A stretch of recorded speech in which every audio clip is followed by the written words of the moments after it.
की विजय का अध्याय, जहां शरीर की परीक्षा भक्ति के आगे छोटी पड़ गई। श्री प्रेमानंद महागाथा, जो जीवन की दिशा बदल दे। अध्याय 6, असाध्य रोग और अटूट निष्ठा। हे पूज्य महाराज जी के प्रिय भक्त जनों, अपनी आंखें बंद कीजिए और मेरे साथ उस अग्नि परीक्षा की कल्पना कीजिए, जहां गंगा किनारे के सिंह ने देह के कष्टों को भी राधा कृपा मानकर स्वीकार कर लिया। हमने देखा कि कैसे महाराज जी ने घर, संसार और प्रसिद्धि का त्याग किया, कठोर तप किया और गुरु कृपा से प्रेम रस पाया। अब वे वृंदावन में अपनी सेवा में लीन थे। जब जीवन इतना पवित्र और समर्पित हो, तो क्या उसमें कोई कष्ट आ सकता है?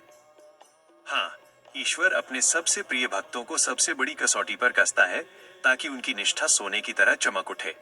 तो आइए, अब हम सुनते हैं उस असाध्य रोग की कहानी, जिसने उनके शरीर को तो क्षीण किया, पर उनकी आत्मा को अमर बना दिया।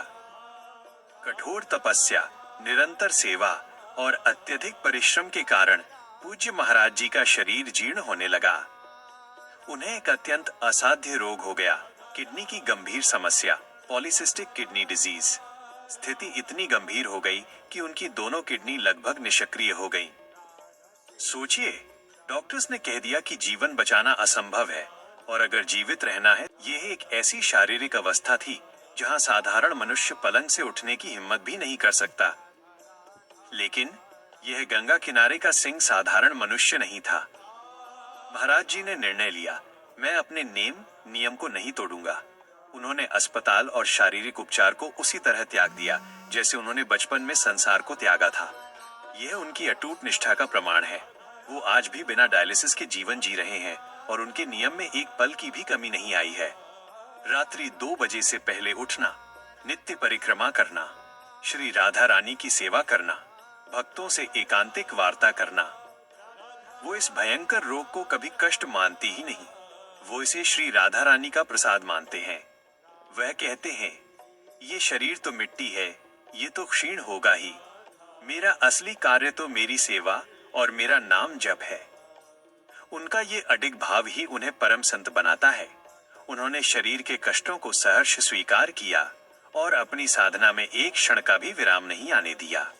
हे पूज्य महाराज जी के प्रिय भक्त जनों, संसार ने उन्हें दुर्बल समझा, पर वे अंदर से इतने मजबूत हो गए कि काल भी उनके सामने ठहर नहीं पाया।